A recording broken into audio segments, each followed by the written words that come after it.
Okay, so this is basically going to be your third class, right, for the current affairs program, right? So directly let us jump into the first topic. The first topic is regarding a seaweed cultivation, right? Which the government is trying to promote on a very large scale. Okay, so if you have given the test, you might have already seen this question, which I have already framed and given in one of the tests, right? So along the same lines, why this is important? This is very important because the government is currently promoting this on a very large scale, despite knowing that it is an invasive plant. Okay, it is clearly invasive and it is clearly harmful to the coral reefs also. But still, the government of India is promoting this cultivation in Tamil Nadu. Okay, so it is for a very commercial purpose. That is the reason this becomes very, very important. So, threat to ecosystem is there, but the commercial value of it is more important from the government side, right? So why is this seaweed farming being promoted? The reason is it has both commercial application as well as it is also very much relevant in medicines. Okay, so here you can see the most important component that you get from this red algae is carrageenans.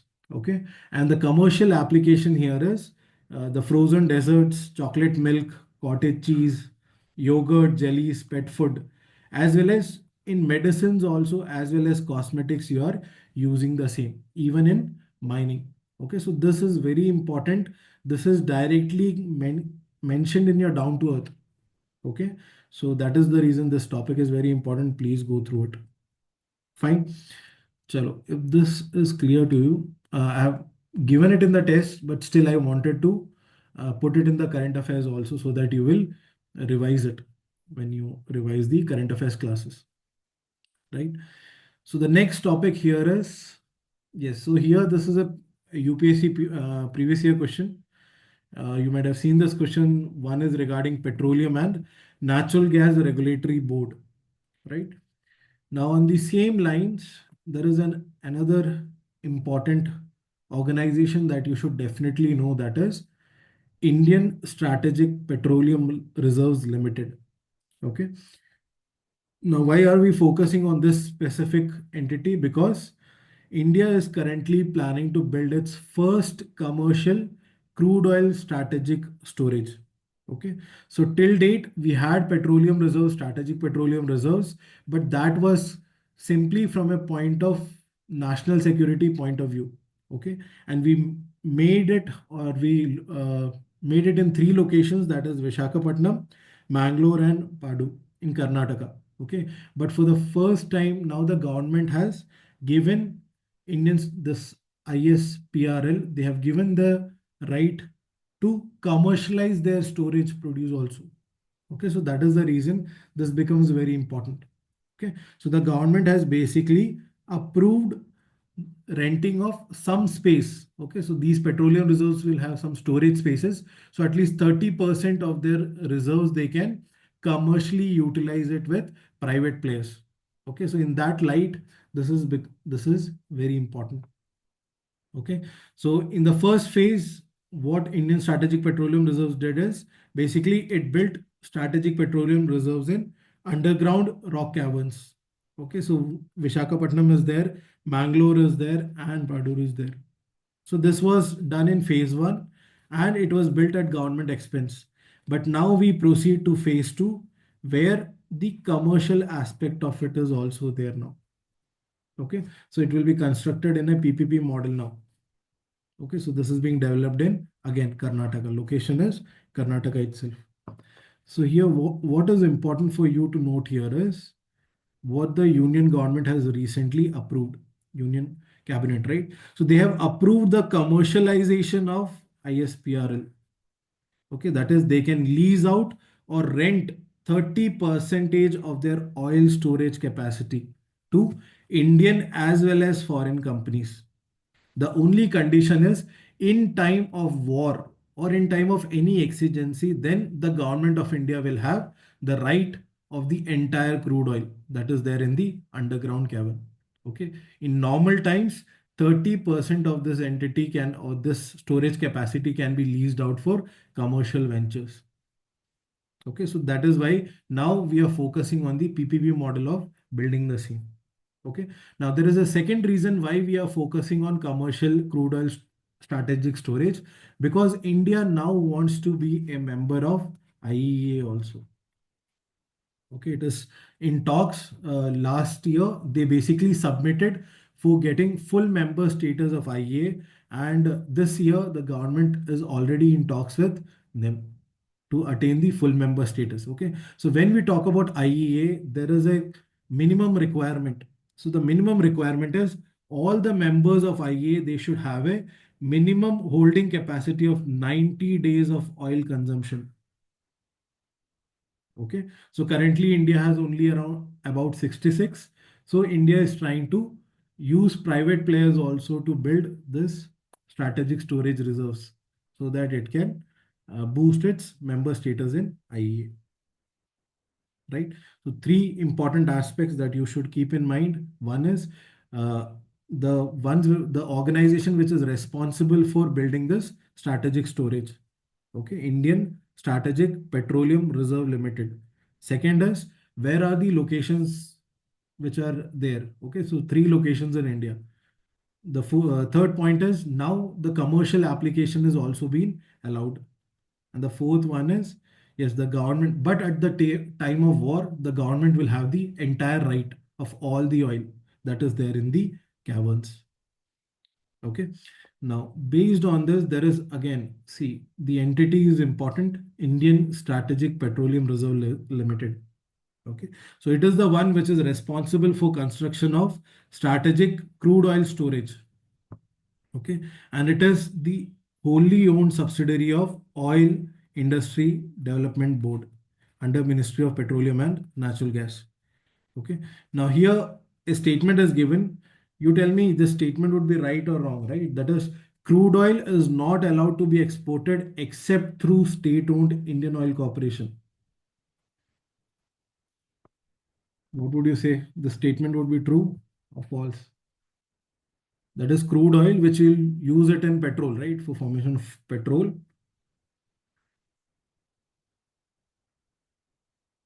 If it has to be exported, false, true.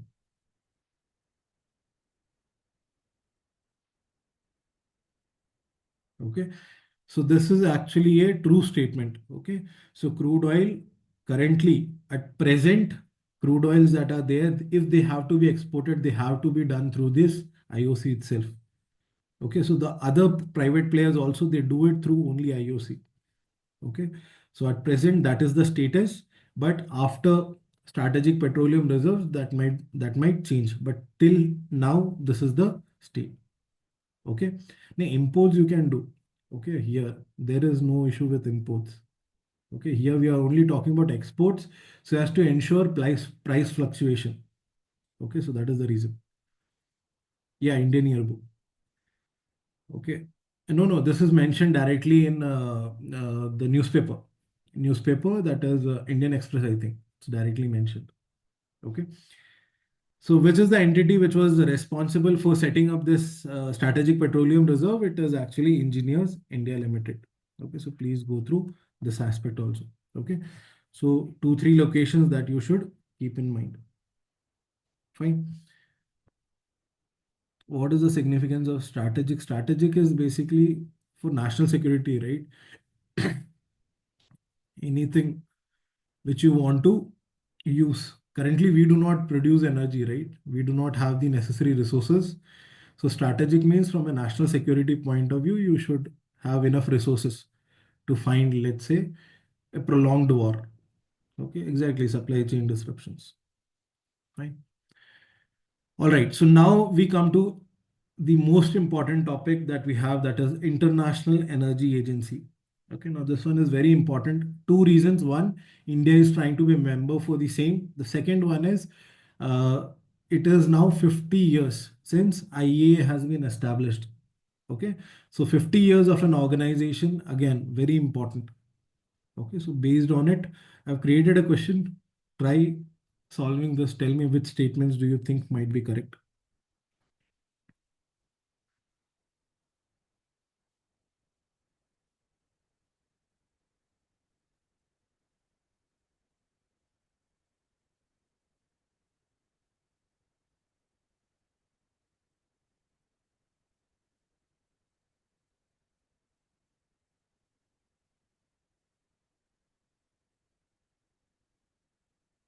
One and four. One, three, four.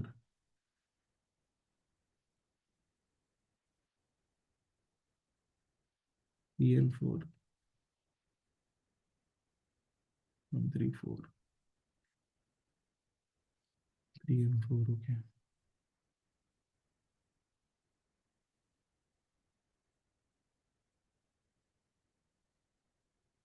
One, three, four.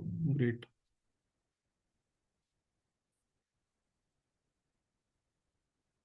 Okay. So you're right. It is actually one, three, and four. Okay. That is the statements that are correct. Right. So let us see this into detail. Okay. So International Energy Agency, yeah, it's a Paris-based autonomous and intergovernmental organization established in 1974. So that is why I'm saying 50 years, right? So it was established in the aftermath of 1973 oil crisis, right? So when oil producing nations basically put an oil embargo, which directly threatened the survival of the industrialized countries. Okay, so when they realized that such an exigency can arise due to oil embargo from oil producing nations, that is when they created International Energy Agency, right? So it was set up under the framework of Organization for Economic Cooperation and Development. Now, why it is important? Because India has sent a formal request for full membership of IEA in 2023. Okay, and in 2024, it is already in talks. So there are enough articles regarding the same. Okay, so currently India has an association country status. Fine. Now, what are the parameters that you should focus on? Okay, one is for a country to become a full member of IEA, it must be a member of OECD also. Okay, so very unique point that you should definitely know. Okay, the next aspect is the important reports that are published by IEA. Okay, so here also uh, these reports have been asked not just in UPSC but also other competitive exams, right? So this report published by, so that is International Energy Agency, right? So here there is World Energy Outlook, World Energy Balances, Energy Technology Perspectives, World Energy Statistics, and Net Zero by 2050. All these reports published by IEA, right? Now, what is the criteria for membership? So the criteria here is you should have 90 days equivalent of reserves. Okay, so 90 days of previous year's net imports you should have as reserves. And this is the reason why we are trying to develop our strategic petroleum reserve. Okay, the second one is you should also be able to operate coordinated emergency response measures on a national basis. That is, by law, in case of any fluctuation, war, you should, by law, you should be able to coordinate or you should be able to rationalize energy supplies. Okay, so that also is one of the criterias for membership. Okay, so again, demand restraint program could be there, which can reduce national oil consumption by up to 10%. Okay, so rationalization you should be able to do. So these are basically certain criteria that are there for membership. The major one being 90 days. And if at all it is asked, coordinated emergency response measures. Again, this correlates with International Energy Agency. Okay, so this also is a criteria for membership. Fine. So please go through this aspect. So here, basically the second statement, what would be the actual answer? Membership in IEA can be there, but what is the must condition? It has to be OECD. Okay, so it has to be, you have to be a member of OECD, right? So please go through this 50 years. Okay, so that is why you have to focus. Now, with regards to the third statement regarding energy efficiency, that also is a part of International Energy Agency. Okay. Now, here currently India plans to join the International Energy Efficiency Hub. Okay, so it's a global platform promoting energy efficiency. Okay, but it is hosted at International Energy Agency in France. Okay, so when we talk about International Energy Agency, renewable energy is also part of it. Energy efficiency is also a part of it. Okay, they have broader, so there you will have a broader perspective. You will take a broader perspective. Okay, now when we talk about International Energy Efficiency Hub, it is successor to International Partnership for Energy Efficiency Cooperation. So here, this entity was, in this entity also India was already a member. Okay, so the aim is basically promoting energy efficiency, and in India, the implementing agency will be Bureau for Energy Efficiency, Bureau of Energy Efficiency. Okay, so here again, when we focus on this element, there are private sectors also which are part of it. Okay, it's not just an intergovernmental approach, it has private players also sharing best practices. Okay, so India plans to join this efficiency hub, energy efficiency hub. It is hosted at International Energy Agency, and Bureau of Energy Efficiency is the one which would be implementing this in India. Okay, so three important facts that you should know. Okay. Okay, now we come to the next theme. The next one is again with respect to minerals itself. So this is already a UPSC question asked in 2023, right? So similarly, I've created another question based on current affairs. You can tell me, you can take a guess, okay? Which one do you think? Skillite is a rich source of which of the following ore?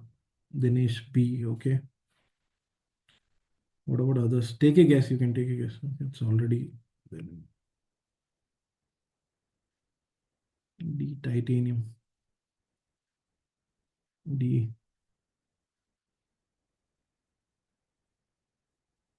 Okay. D or B, okay.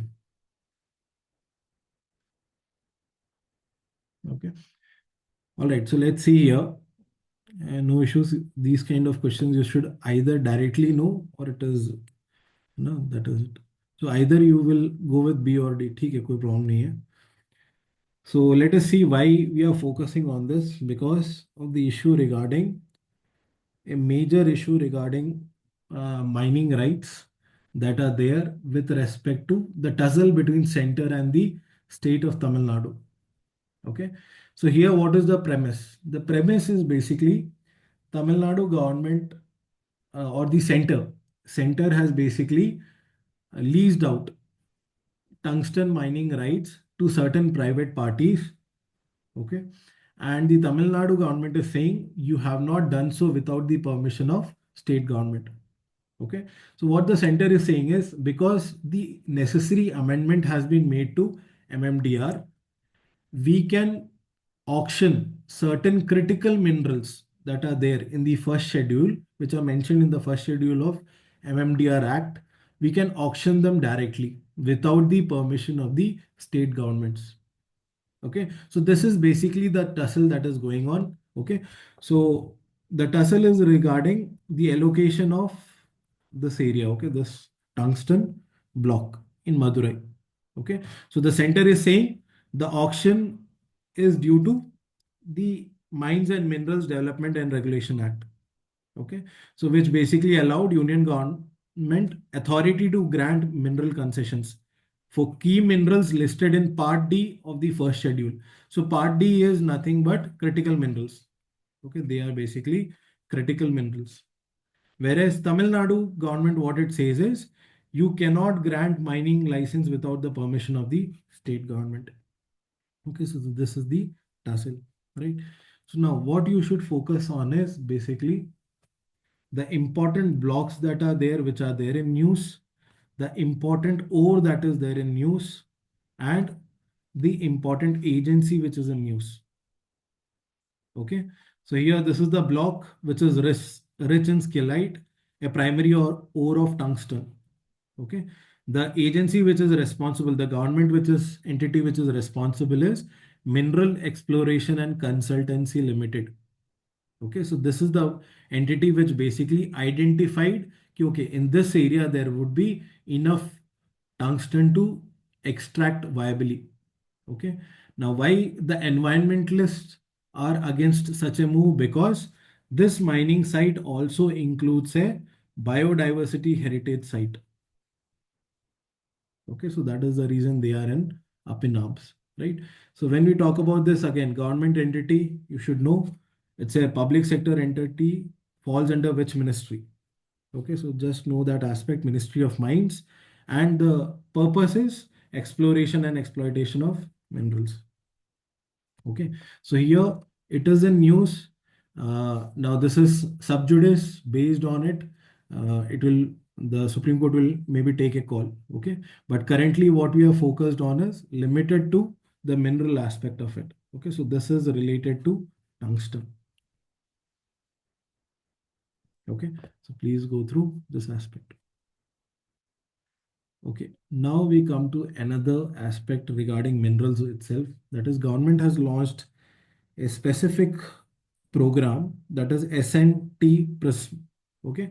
Now, why this is important is this is given in your annual report, and there is a very specific purpose that the government says this program should not do. Okay. And it becomes very easy for the examiner to create a plain statement out of the same. Okay. So what do I mean by this? See, so the program is known as S&T Prism. Prism is basically promotion of research and innovation in startups and MSMEs in mining, mineral processing, metallurgy, and recycling sector. Okay. So what is the purpose of this initiative? The initiative's purpose is fund research and innovation in startups and MSMEs. Okay. But when you're talking about funding, what is the limitation? The funding is basically to create certain product which can be commercially viable. Okay. So the main idea is the research has to translate into technology, that is product, process, or service. And it should not carry on as open-ended fundamental research. Okay, that means it should have a real life application. It should not just be research for the sake of research. That is a very unique uh, objective of the program. Okay, so here it is given the investigations that are there. It must lead to innovation or a new product, and it should not be limited. It should not limit itself to only publication or a patent. Okay, so that is why this is important. So here if the question is given, right, the S&T Prism, okay, the objective is given. One could be yes, fund research and innovation in startup and MSME. Second could be to carry out open-ended fundamental research. Now what will happen with students is they will think it's a very plain statement. It's a very plain statement. So they will take a very broader view. Okay, they'll mark all or they'll mark both one and two, right? So that is why you have to be very careful in such programs where the objective is specifically laid out. Okay, that is, you should not fund just research which leads to nothing. Okay, it should lead to proper real life applications. Okay, so a very unique objective. So that is why I have mentioned it. Fine. All right. So we have learned many topics till now. So let us just revise very fast. Okay. So that you also recollect certain aspects of it. What was the first thing we discussed? What was the first topic we discussed? One was regarding seaweed farming, right? Why is it important?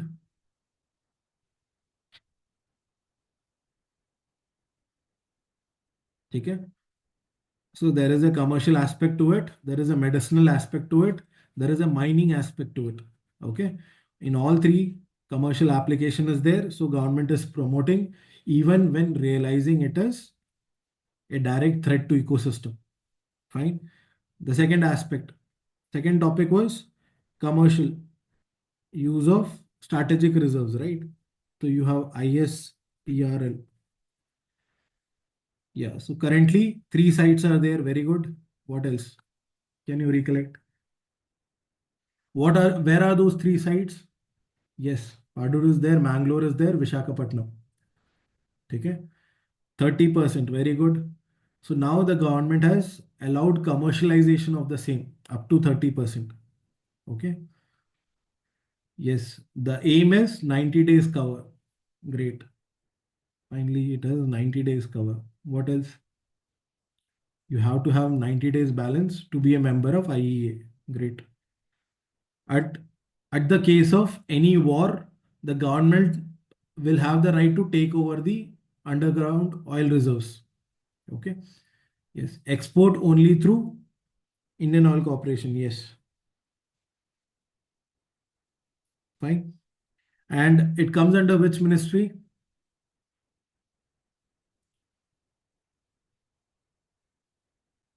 When we are talking about petroleum, it is Ministry of Petroleum and Natural Gas, right? It will come under Ministry of Petroleum and Natural Gas. Great. Fine. The next topic, yes, currently we have 66. Yes, correct. The next topic was International Energy Agency. What do you remember here? 50 years, 1974, in response to OECD members has to be there. Yes, in a response to 1973 oil crisis, India plans to become a full-time member. Yes. And reports of the IEA. What are the important reports? That is very important. You know? What are the important reports of IEA? Energy outlook is one. Net zero by 2050. Very good, Simon. Okay, these are two important ones that you should definitely know. Remember. Okay, there is one more. World energy statistics. That is also important. Okay. The remaining two, you can go through them. Fine. Okay, after that, IEA, what did we learn? The next one. Demand restraint program has to be there. Yes, criteria is there. Okay. The next one is efficiency hub, right? Energy efficiency hub. Yes. So here in energy efficiency hub, which is the entity responsible? It is Bureau of Energy Efficiency. Okay. Remember who it replaced. Okay, that also is important. Yes, IPEC. Okay, that is International Partnership for Energy Efficiency and something cooperation or yeah something. Okay, so what it replaced, that also you should know. Fine. It includes private players also. Simon, very good. The next one is mining. We discussed about tungsten mining. Okay, so important blocks are given. Skillite, yes, skillite, important ore of. Okay, that is tungsten. Remember that aspect. Okay, fine. The next aspect we discussed about is, yeah, it is basically a conflict between center and state. Important biodiversity site is also there. That also go through it. Okay, that site name is Aritapatti. Okay, this one, Aritapatti. Okay, so it's a biodiversity heritage site. Okay. Finally, we have S&T press. Here, very specifically, it is given directly. You have to make something. You have to do research which will lead into some making of a product. Okay, not just fundamental research. Fine. So please go through this aspect. Important topics. Fine. No open-ended fundamental research. Chalo. If this is clear to you, now we jump to the next topic. So here, see, this is again a UPSC PYQ question. Arctic Council already asked. Okay, so asked in 2014 or 15. Okay, asked, and again this Recently also it was asked in another UPSC exam, right? Now see here, so we are focusing on another topic. So Arctic asked, so we are focusing on Antarctic Treaty, right? Now why are we focusing on this? Because India recently hosted the Antarctic Parliament in Kochi, Kerala. Okay. Now here there were certain important decisions made, and that is the reason we are covering this uh, topic. Okay. So the first one is in the Kochi meet, India basically announced its decision to build a successor to the 35-year-old Maitri station. So currently in Antarctica, we have two major operational research bases. One is Maitri, one is Bharati, and Maitri is the older one. Okay, so now India plans to create a successor for the same. Okay, so there is one more research station, that is Dakshin Gangotri was there, but now you are using it only for providing certain essential supplies, right? Now, in the same Antarctic Parliament, there has been a new member which has entered into the Antarctic Treaty. Okay, that is Saudi Arabia. Okay, so Saudi Arabia has become the latest entrant to the Antarctica Treaty Club.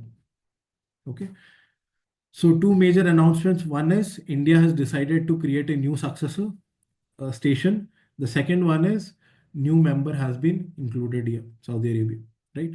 Now, dealing with Antarctic Treaty here. So this one is originally signed by 12 countries. Okay. Now, if a question is asked that India is a founding member of this treaty, that statement would be wrong. Okay. So India was not a founding member. That is, it was not one among the 12. Okay. But at the same time, if the statement is India played a major role in the formation in the initial years of Antarctic Treaty, that statement becomes true because in 1956, India was the country which propositioned for creating such a treaty which will ensure pristine nature of Antarctica is preserved. Okay, so again, I'm repeating, if it is said India played a major role in this formation of this treaty, then you may say this is right. Okay, because 1956, India basically requested United Nations to create a treaty which would result in peaceful use of Antarctica. Okay, so it was rejected basically, but 3 years later, 12 countries signed along the same parameters. Okay, so originally signed by 12 countries. So in these 12 countries, India was not there. Okay, these 12 countries were basically those countries who had claim to Antarctica. Okay, so it was signed in 1959, and basically the treaty designated Antarctica as a zone which was used only for peaceful purposes. Okay, so only for research you can do the same, and it prohibits military activities, bans nuclear explosions, and disposal of radioactive waste within the Antarctic region. Okay, so here the treaty clearly prohibits military activities, but it does not prohibit military equipment, use of military equipment in research purposes. Remember this also. Okay, so any form of military deployment, military activity, any form of nuclear explosion, that is strictly banned. But the use of equipments for doing research, that is okay, that is allowed under the treaty. Okay, so here the treaty requires all research results to be shared openly among treaty members. Okay, so originally signed by 12 countries, 1959 designates Antarctica as a zone for peaceful purposes only and prohibits military activities. Now, the most important claim and why it was successful is because the treaty basically freezes all existing territorial claims and prohibits any new claims to be made to Antarctica. Okay, so multiple countries were making certain claims, so that is why it put a freeze on the same. Right now, under the recent Antarctic Parliament that happened, India basically brought out a certain aspect where India focused on promoting sustainable tourism in Antarctica. Okay, or basically regulating the tourism that is going on in Antarctica. Okay, so for the first time in the history of Antarctica Treaty consultative meetings, India basically introduced a third working group of nations and asked them to create certain laws to promote sustainable tourism in Antarctica. Okay, so currently it is going on an alarming rate. So India wants to control the same. Okay, so there are other aspects to it also. That is, when we talk about Antarctica Treaty, there is Antarctic Treaty System also and Protocol on Environmental Protection. All these corresponds to the same purpose, that is strengthening the environmental ecosystem that is there in Antarctica. Okay, so all these are same, they correspond to the same component, right? So please go through this Antarctic Parliament, Antarctic Treaty, and what is the purpose of such a treaty. Fine, it's an important topic. Please go through it. Okay, the next theme is carbon. So this is already a UPSC question asked in 2021, I think 21 or 2022. It's asked blue carbon. So recently we have heard another term, that is steel carbon, right? So here just created a question for you, and this one is actually a very important topic. Okay, this theme is very, very important. So tell me, take a guess. If such a question is asked, what will you mark?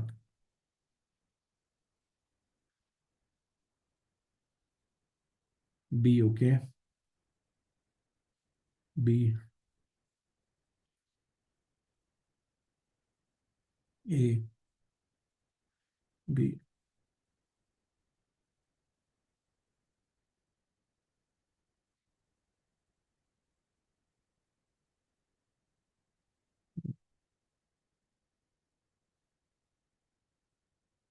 Okay, Pratyusha A. Yeah, so basically the answer would lie between A or B, and then you can take a guess. Okay. So that is most important that you realize the answer will lie either between A or B. ठीक है, कोई issue नहीं है. Now, why this topic is important? Let us see here. When we talk about teal carbon, India basically conducted its first study of teal carbon in Keoladio National Park in Rajasthan. Okay, so why they have focused on this? Because they are trying to ensure the role that teal carbon can play in mitigating climate change. Okay, so that is what they are focusing on. So first of all, what is teal carbon? Teal carbon is basically all the carbon that is stored in organic matter. Okay, basically the carbon that is stored in non-tidal freshwater wetlands, encompassing carbon sequestered in vegetation, biomass, microbial biomass, and dissolved and particulate organic matter. Okay, so focusing on carbon which is sequestered in vegetation, biomass, and organic matter. Okay, so why this is important? Because the concept of teal carbon is a recent addition to the environmental science, that is the fight against climate change. Okay, so the aim is basically to study if it can be used as a tool to mitigate climate change. Okay, so here please remember this aspect. We already have learned about black, brown carbon, green carbon, all of it, blue carbon, right? We have discussed all of this. So then there is a new term in town. You should definitely know the same. Okay, done in a national park. So here, what would be the answer? The answer is basically A. Okay, carbon stored in non-tidal freshwater wetlands, including vegetation, biomass, and particulate organic matter. Fine.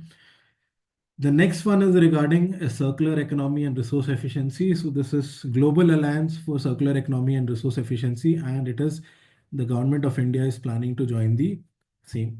Okay, so it has joined this alliance, and again, the as the name suggests, the aim is to promote circular economy, resource efficiency, and what you should know is launched in which place, that is the United Nations Environment Assembly, and established by which organization. So multiple organizations are there. European Union is there, UNEP is there, and UNIDO is there. Okay, so multiple organizations, the purpose launched when it was launched, and currently India has joined this alliance. Okay, so please go through this important topic. Fine. Chalo. The next theme, very important theme, that is offshore mining in India. Okay. So last class, because this last week the classes were on minerals, so that is why this theme is also we are focusing on, right? So go through the question. Tell me which statements do you think might be correct here. Consider the following statements regarding offshore mining in India. A composite license allows rights for both exploration and production. Private companies are now eligible to mine atomic minerals if they partner with government entities, and production lease is valid for 30 years.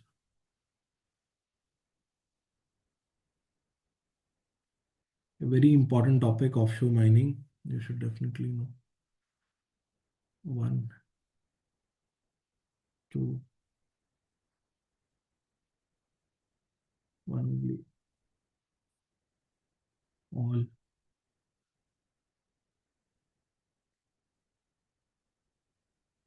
one and three,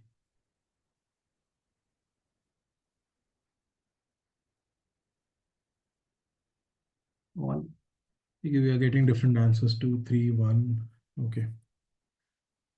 All right. So let's first understand the content part of it, and then we'll try to uh, solve this question once again. Right. So why am I focusing on offshore mining? This is very, very important. Okay. So the first ever tranche of auction of mineral blocks in the offshore areas of India happened. Okay, that is Ministry of Mines launched the auction of mineral blocks in offshore areas of India for the first time. Okay, so why this is significant? Because it marks India's entry into exploration and development of undersea mineral resources. Okay, so that is why that is extracting minerals out of their offshore areas, right? So when we talk about offshore areas, what does it include? It includes the territorial waters, continental shelf, exclusive economic zone, and other maritime zones of India also. Okay, now why is this possible? Because the government or the parliament basically amended the earlier act. Okay, so that is Offshore Areas Mineral Development and Regulation Act 2002.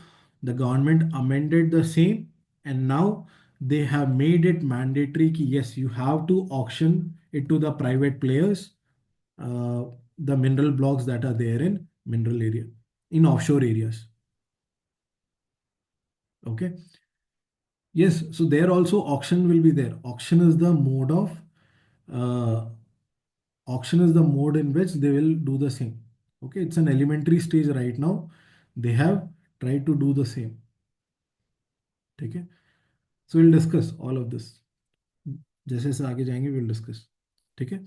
So currently when we talk about what has been put forth for auction, basically 13 blocks are there, and specifically targeting on three, that is construction sand, lime mud, and polymetallic nodules here. Okay, so basically we are focusing on three major parameters here, right? So auctions that are there, they will be conducted under Offshore Areas Mineral Development and Regulation Act 2002. Okay, now here note this aspect: the standard lease that is given, especially in offshore areas, here it is 50 years. Okay, do you remember for mining lease? We discussed this also in last class. For mining lease, when you do it in the land, what was the maximum time period that was allowed? It was 20 to 30, exactly, Dinesh. Right? Minimum 20, maximum 30. But in offshore areas, we are talking about 50 years. Okay, standard lease of 50 years. Remember this aspect. Okay. So here that is why I have brought this act also, the amendment which made it possible for offshore mining to happen. Okay, so this amendment happened last year, but still it is relevant because that is why we are able to do the same, right? So certain provisions you should know regarding this amendment. Okay, the first one is it introduces something known as composite license. Okay, so we discussed in mineral concessions also, we discussed three major aspects, three parameters: reconnaissance, prospecting, mining. Then we learned one more, exploration license, if you remember. Yes. And this act basically introduces something known as composite license. So when we talk about composite license, we are basically talking about mixing prospecting as well as mining lease.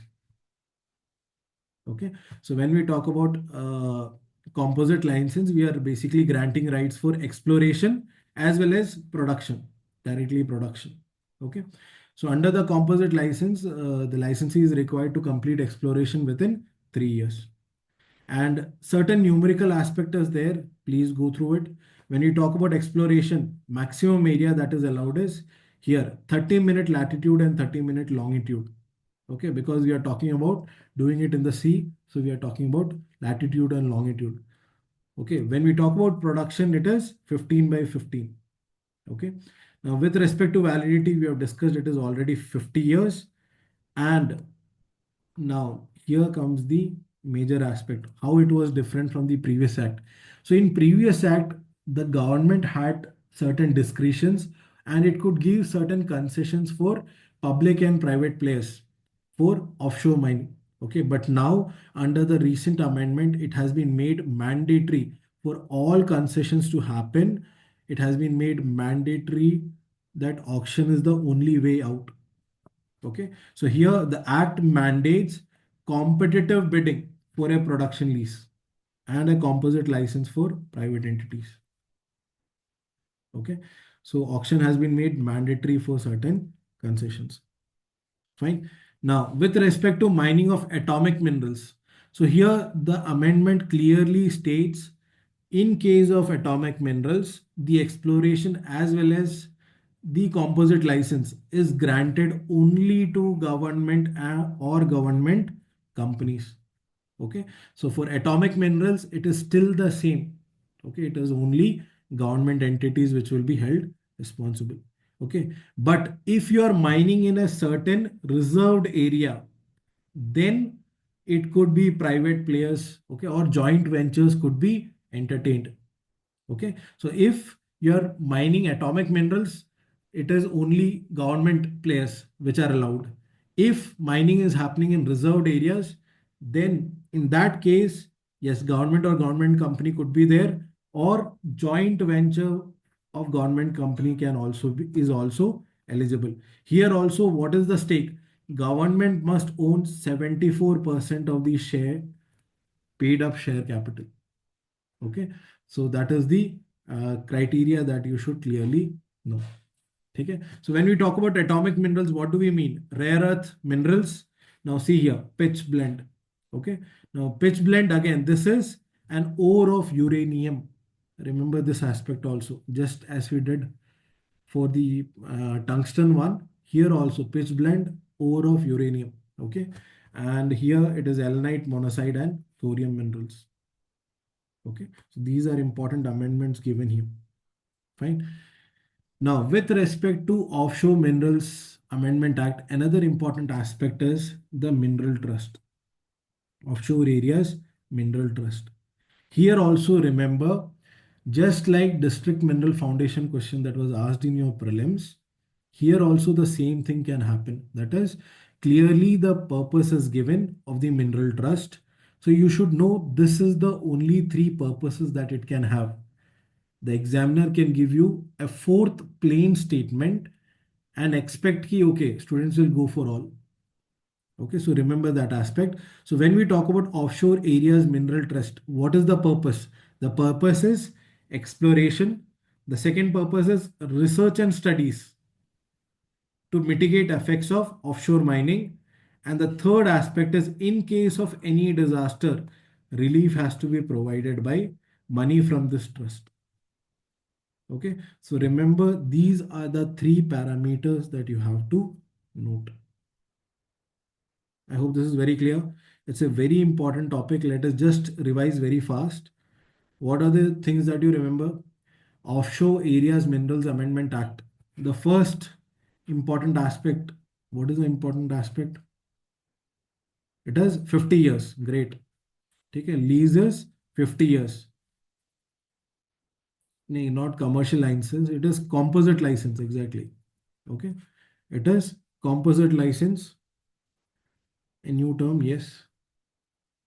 What else do you remember here?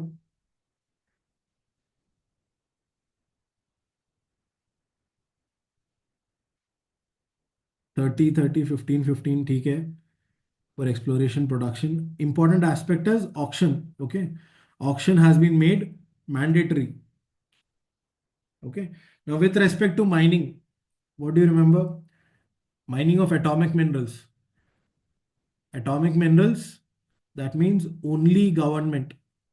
Okay. Specifically government. And what are those atomic minerals? It is rare earth element, uranium, and one more is there. That is monazite. Okay. Pitch blend is there, and monoxide also, monoxide or thorium basically. Okay, so there clearly government. Now mining in reserved areas there, what do you remember? Can private players enter there? Yes, they can enter into a joint venture, but the paid up capital has to be again 74% of government itself, right? The next important term that you should know here is offshore areas mineral trust. Okay, three very important purposes. One is exploration, second is research and studies, its impact, offshore mining's impact on ecology, and the third one is any form of relief in case a disaster happens. Okay, so please go through this. This is a very, very important topic based on current affairs. It's very, very important. Okay, now tell me which statements would be correct here. Now you know the content regarding offshore mining in India. Which statements would be correct here?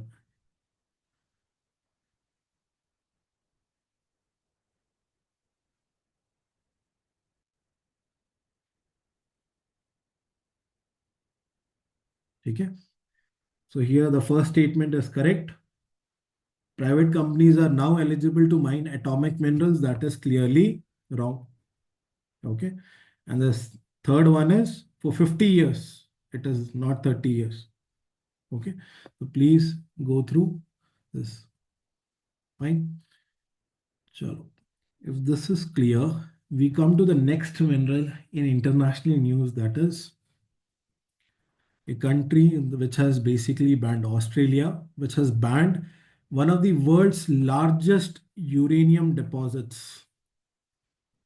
Okay, so it is known as Jabiluka site here. So remember, if how can such questions be asked? Okay, so directly mineral. Okay, why in news? Okay, so or basically site. Okay, site is given. Why it is in news? 1, 2, 3. How many are correctly matched? Okay, so that is why we are covering this. Okay, so Australia has recently banned mining in one of the world's largest uranium deposits, and that site is known as the Viluka site. Okay, so here why? Because it was opposed by traditional indigenous people. They are known as Mirror people. Okay, now why the government also was siding with the indigenous people? The reason is basically a mining company blew up a rock shelter, okay, a cultural site when it was doing mining. So that is one of the reasons they also sided with the same. Okay, so what you should remember from your prelim standpoint, the site and why it is known. Okay, that much is sufficient. Fine. Okay, the next topic is regarding Fasai rule or a Fasai ban here. Now, this also I've given in the test. In one of the tests I've already given. but I wanted this to be there in the current affairs slides also so that you revise. Generally, what happens is students do not revise the generally do not revise the test part of it. Okay, they generally do not do it, or they towards the last. Okay, so that is the reason I've covered this. So here also, what should you focus on? You focus on only the important antibiotics that have been banned, especially for use in animal production. Okay, so here a recent amendment has been brought by FASI where clearly prohibition of antibiotics is there. And here at any stage of the production of milk or milk product, meat product, poultry, egg, aquaculture and its product. So antibiotics have been banned. Okay, certain elements of antibiotics. So what are those antibiotics? Just go through their names. Okay, so here I have already mentioned, just go through them. They have been prohibited in food animal production. They've been prohibited in meat, poultry and aquaculture. Okay, so just read it. Fine. The next one is, yeah, another important news. Yeah, if this question is asked, it will be asked in assertion reason format, right? That is Champions of the Earth Award. We have Madhav Gadgil, who has been recently awarded Lifetime Achievement category award. Okay, that is Champions of the Earth Award for 2024. Okay, so Madhav Gadgil, important figure. You have to know the same. Fine. Okay, the next. Okay, now this one, a definite question for your prelims. Okay, it's definitely going to be there in your prelims. The more articles you can read on this, you are supposed to read. Okay, you're supposed to read the maximum content that you can read on this and get a clarity throughout, right? So I have created a question for you. You might have read this already. You might have heard of no confidence motion that was passed. Even one student posted it in the Telegram group, right? So based on it, I have created a question. Tell me which statements do you think might be correct here? Okay. With reference to the procedure for the removal of chairman of Rajya Sabha and the speaker of Lok Sabha. Which statements do you think might be correct? This is a definite question for you in your prelims. It's definitely going to be there. You are supposed to note it down separately. Okay, this topic will definitely be there in your paper.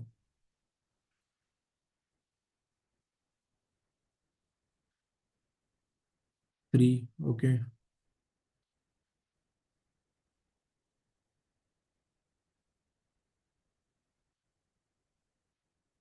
Three, two, one, three.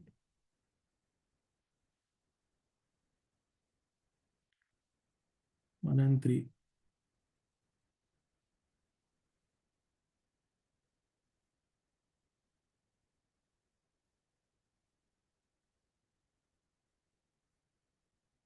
Three. Okay. Taking different answers. One and three.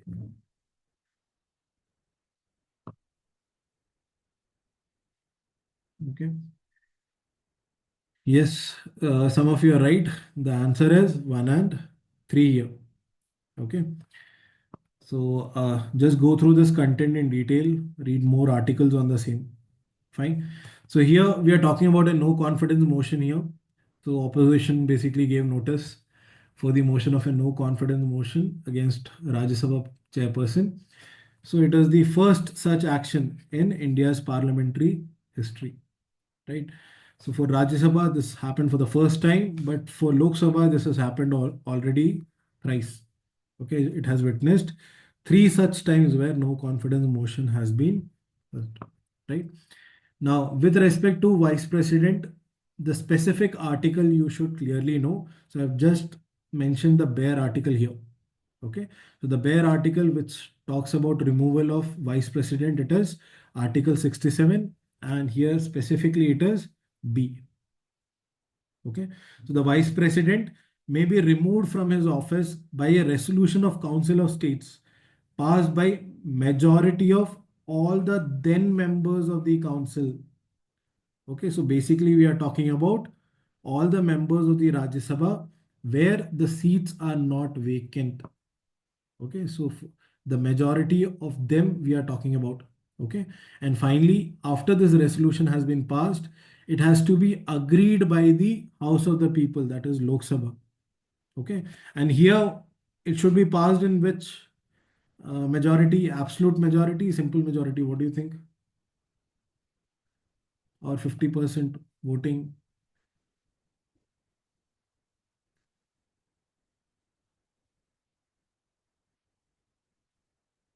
Simple.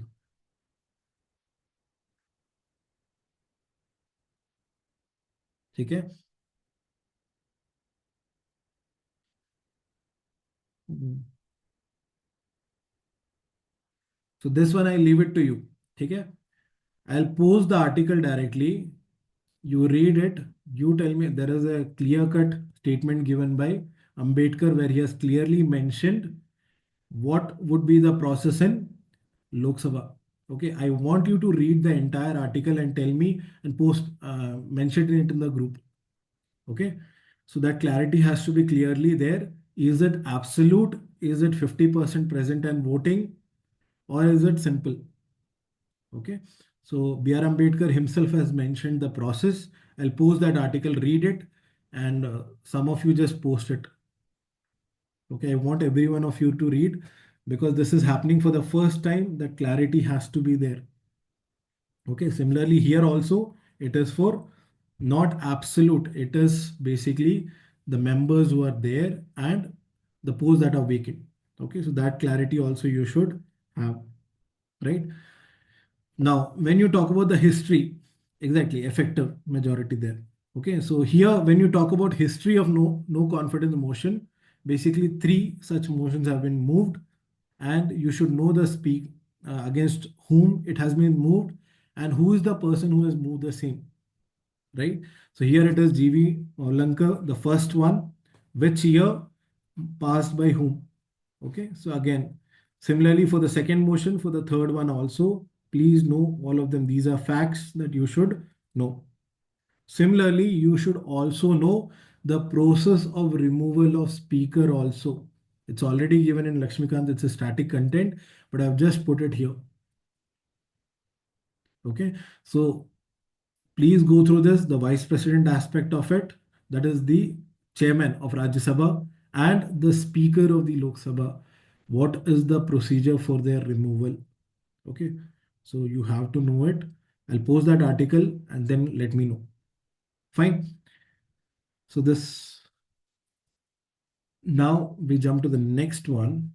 The next one is regarding another important treaty, that is Design Law Treaty. Okay, what is the primary purpose of Design Law Treaty? You tell me. You can take a guess. Okay, this is again, it is in news.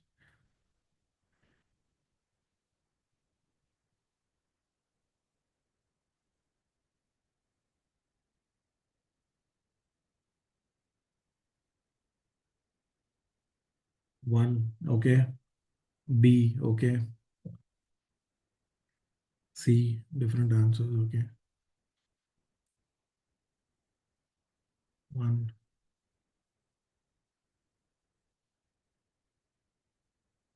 D,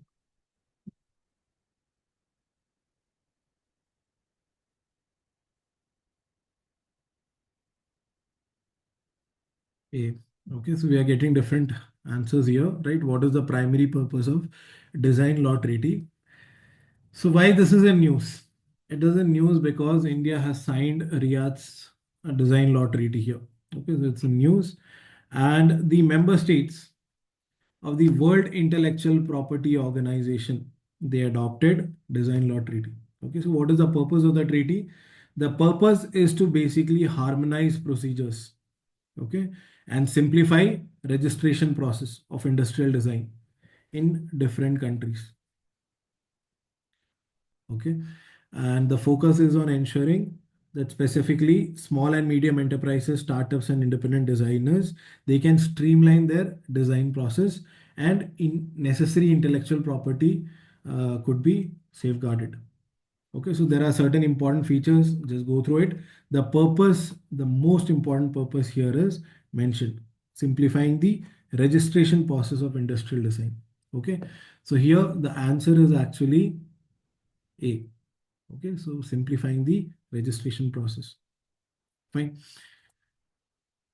Okay, come to the next one. The next one is regarding the agreements which have been signed between India and US. Recently, that is India and US have signed two other agreements regarding defense, right? So one is regarding security of supply arrangement, and the second one is memorandum of agreement regarding assignment of liaison officers. Okay, so here what is the purpose of this? The function of this is it will post Indian Armed Forces officers in key strategic US command post. Okay, whereas of security and supply arrangement here it is clearly given. US and India they have now reaching an agreement of reciprocal priority support to each other for goods and services which promote national defense. Okay, so under this agreement there is they can support each other's good and services, but the most important thing is this is legally non-binding in nature. Okay, so India is the 18th such partner of US.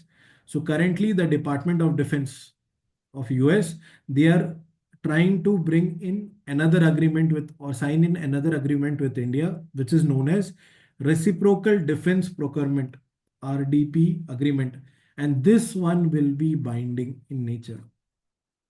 Okay, so here the focus is on rationalization, standardization, and interoperability of defense equipment with US allies.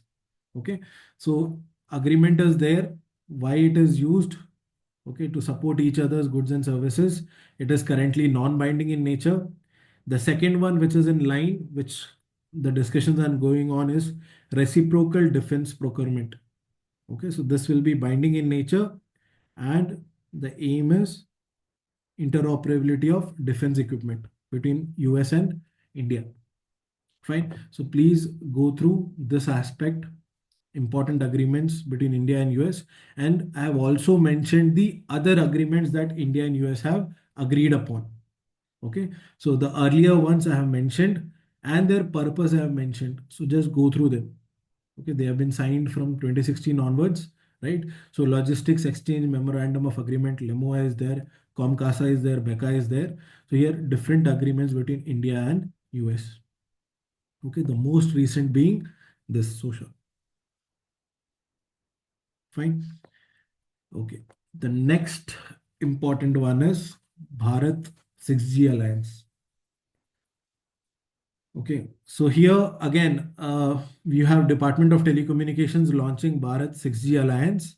The aim is to collaborate and to have a proper standardized methods for 6G, right? So here it's a collaborative initiative between Indian industry, academia, national research institutions, and standard organization. Okay, so standardization in the field of 6G telecommunications. So that is the purpose of Bharat 6G Alliance. Okay, now what is the aim and objective I mentioned here?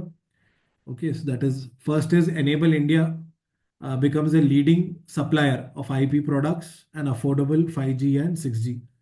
And yes, to deploy 6G technologies by 2030 and to promote the necessary ecosystem to promote 6G. Okay, so that is the purpose of Bharat 6G Alliance. Okay, now here there is another aspect to it, another purpose of this, that is of Bharat 6G Alliance, that is to contribute to global 6G standards also. Okay, so standardization is there, and at the same time now India wants to set certain standards also for 6G. So till now, that is till 5G, India was trying to catch up with the world, but now India wants to ensure that it lays the necessary standards also through different entities, right? So here one such entity is, that is third generation partnership project. So just you should know here, if such a name is given in context of what, you should know. This is an umbrella term which is used for 7 standard organizations which develop certain protocols for mobile telecommunication. Okay. So when you talk about GSM, when you see LTE, right? So all of this has been developed under this project. Okay. Third generation partnership project.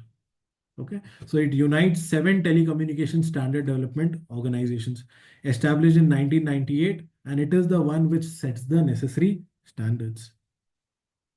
Okay. So a unique project, if it is given, you should know the purpose. That's it. Fine. So here you have Bharat 6G Alliance. Please go through it. The purpose, that is enough, right? The next one is regarding bioenergy with carbon capture and storage here. Another unique.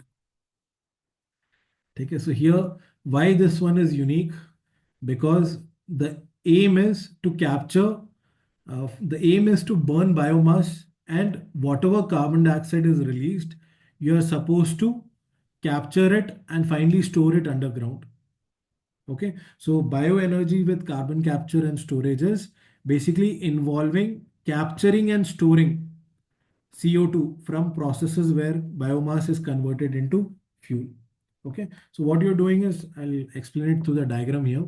So what you have CO2 which is sequestered here. Finally, what you're doing is you're burning it out. Okay, so when you're burning it out, CO2 will be released.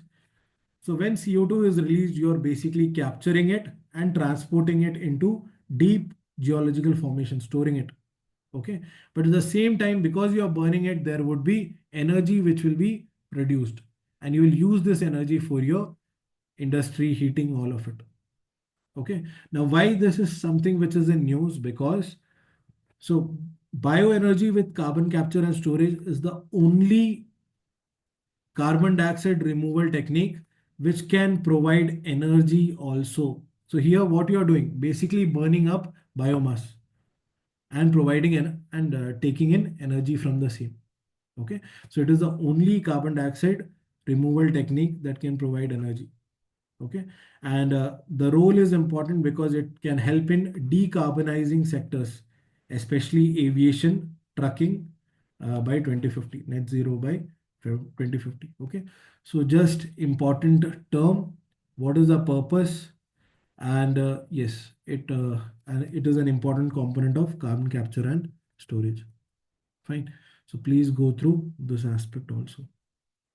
Fine. Okay. So with that, I end the class. Okay. And if you have any doubt, you can stay back. You can ask. Okay. The rest of you can leave. And the articles regarding no confidence motion and all, I'll post it in the group. I want each and every student to go through it and post it. Okay. Post the answer for the same. Fine. All right, so with that, I end the class. If you have any doubt, you can stay back, you can ask. The rest of you can leave. The class for today is over.